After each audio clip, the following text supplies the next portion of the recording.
여기에 카타르 아시안컵에서 사우디아라비아가 우리의 16강 상대가 될 수도 있는 가능성이 커졌는데요.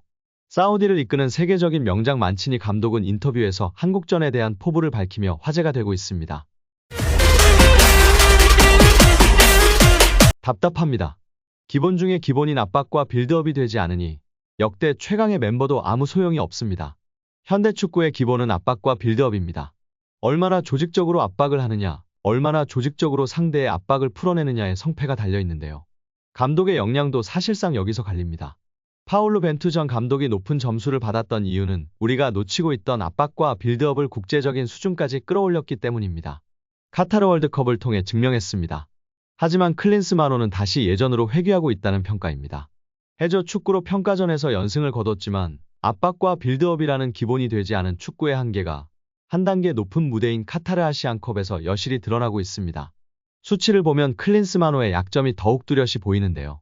축구 통계 매체 옵타가 공개한 수치를 하나씩 따져보겠습니다. 먼저 압박과 관련 두 가지 지표를 살펴봤습니다. 첫 번째 지표는 하이턴오버입니다. 하이턴오버는 한 팀이 상대 골대로부터 40m 이내의 오픈 플레이에서 소유권을 획득한 횟수인데요. 카타르 월드컵에서 한국은 4경기에서 36개, 경기당 9개를 기록했습니다. 평균으로 보면 전체 32개국 중 3위였습니다. 반면 이번 아시안컵에서는 단 7개 밖에 나오지 않았습니다. 두 번째 지표는 프레스 시퀀스입니다.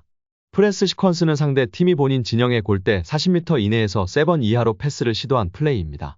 상대 빌드업을 그만큼 적극적으로 막았다는 뜻인데요. 월드컵에서 한국은 65개로 전체 12위, 평균 16.25개로 전체 3위에 올랐습니다. 반면 이번 아시안컵에서는 19개에 그쳤습니다. 물론 바레인, 요르단의 능력이 떨어져 짧은 빌드업보다는 롱볼을 주로 구사한다는 점을 감안해야겠지만 수치 차이가 너무 큰 상황입니다. 두 지표를 종합하면 사실상 위에서 누르는 플레이가 잘 되지 않았다는 뜻인데요. 실제 두 경기를 보면 중구난방 그 자체였습니다. 이재성을 중심으로 압박에 나섰지만 조직적인 모습이 전혀 없었습니다. 바레인과 요르단 수준의 팀을 상대로도 이 정도의 수치를 기록했다면 더 수준 높은 팀을 상대로는 더욱 어려운 경기를 할 수밖에 없다는 평가입니다. 위르겐 클린스만 감독이 이끄는 한국 축구대표팀은 카타르 아시안컵 조별리그 2조 2위에 올라 있는데요. 현재 선두 요르단의 골 득실차로 밀려있는 상황입니다. 아직 최종전이 남아있는 상황이지만 요르단, 바레인, 말레이시아가 속한 2조에서 손쉽게 1위를 차지해 조별리그 통과할 것이라는 당초 예상과는 사뭇 다른 흐름입니다. 각 조 순위표 상황을 살펴보면 한국은 조 1위보다 조 2위로 16강에 오르는 것이 더 유리하게 작용할 것으로 평가받고 있습니다. 2조 2위는 준결승까지 이번 대회 강력한 우승 후보 일본, 이란, 호주 중 호주만 만날 가능성이 높습니다. 우선 한국이 2조 2위가 된다면 F조 1위와 토너먼트 첫 대결을 하는데요. F조에서는 사우디아라비아가 유력하게 1위를 차지할 가능성이 높습니다. 사우디아라비아는 역대 4번째 아시안컵 우승에 도전하지만 이번 대회에서 언급되는 강력한 우승 후보는 아니며 태국은 객관적인 전력이 많이 떨어집니다. 16강에서 사우디를 이기면 8강에서 호주와 맞붙을 가능성이 높습니다. 조 1위로 통과 시에는 일본, 이란을 만날 가능성이 높기 때문에 전문가들은 조 2위로 통과하는 것이 더욱 바람직하다고 입을 모으고 있습니다. 무엇보다도 한국은 지지만 않으면 조 2위는 확보합니다. 비길 경우 승점 5점이 되고 요르단, 바레인 경기 승자가 1위가 됩니다. 두 팀이 무승부를 거둬도 한국은 2위를 유지합니다. 한국의 국제축구연맹 랭킹은 23위이고 말레이시아는 130위입니다. 한국이 패배하는 그림은 쉽게 그려지지 않는 상황입니다. 이에 7명이나 갖고 있는 엘로카드를 어떻게 관리하느냐가 더욱 중요하다고 평가받고 있습니다. 손흥민, 조규성, 김민재, 박영우, 이기재가 경고를 받았고 지난 요르단전에서 황인범, 오현규가 추가됐습니다. 해당 경고는 8강까지 유지되기에 경고 한 장을 추가로 받을 경우 그 다음 경기에 결장합니다.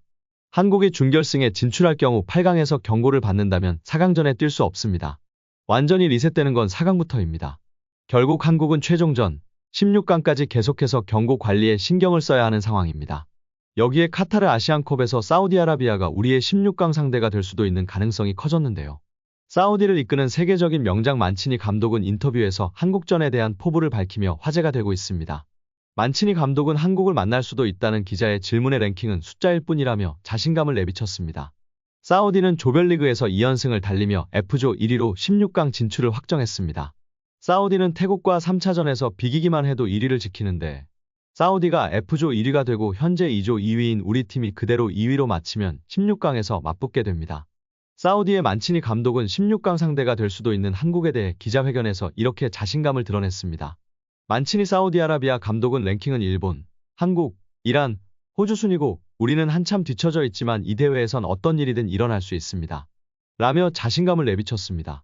우리가 말레이시아를 상대로 대승을 거두며 골득실에서 요르단을 제치고 조 1위가 될 경우 16강 상대는 일본이 확실시됩니다. 아시안컵 감독 연봉 순위 압도적 1위인 전 맨체스터시티 감독 만치니가 이끄는 사우디아라비아와의 16강을 치르고 이후 호주를 만나는 게 좋을까요? 아니면 16강에서 일본을 만난 후 이후 이란을 만나는 게 좋을까요? 여러분들의 생각은 어떠신가요? 여기에 일본 등 외신의 비판도 화제가 되고 있습니다. 일본 매체 풋볼 채널은 21일 한국 대표팀의 전력을 분석하며 전략은 무엇인가? 신임 감독 비판, 승리는 손흥민과 다른 선수들에게 달릴 것인가? 라는 기사를 게재했는데요. 풋볼 채널은 아시안컵 개막 전부터 출전 국가들의 전력을 공격력, 수비력, 지휘력 세 항목으로 나눠 평가하여 공개했습니다. 한국은 공격력 9점, 수비력 9점, 지도력 6점으로 일본에 이어 전체 2위로 평가했습니다. 앞서 지적한 대로 요르단전 이후에도 클린스만 감독의 지도력에 대해 의문점을 제기했고 요르단전 무승부 이후 이 문제에 대해 다시 한번 지적한 것인데요.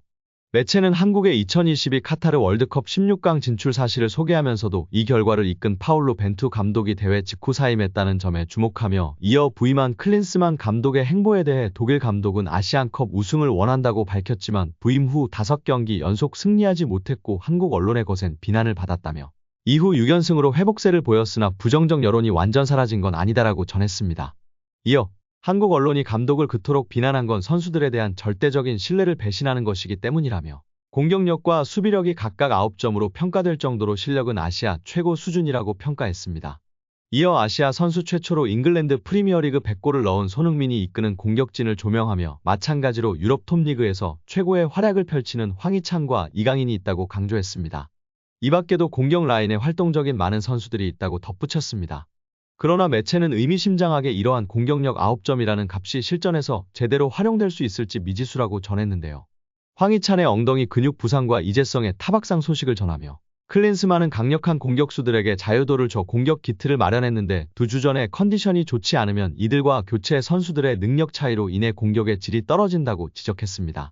매체는 수비에서도 김민재와 J리그에서 활약했던 정승현과 김영권 등이 있다고 평가하면서도 아시아 최고 수준의 선수를 보유하고 있음에도 2조 순위에서 2위에 머물고 있는 이유는 클린스만 감독이 6점을 받은 코칭에 대한 우려가 있기 때문이라며 그는 2014년 브라질 월드컵에서 미국을 16강으로 이끌었지만 전술적으로 우월하기보다는 이름값을 이용해 이중 국적 선수를 영입했다. 경기장에선 공격의 만능이었던 그는 선수들의 컨디션에 따라 우승 여부가 결정될 것이라고 평가전화했습니다.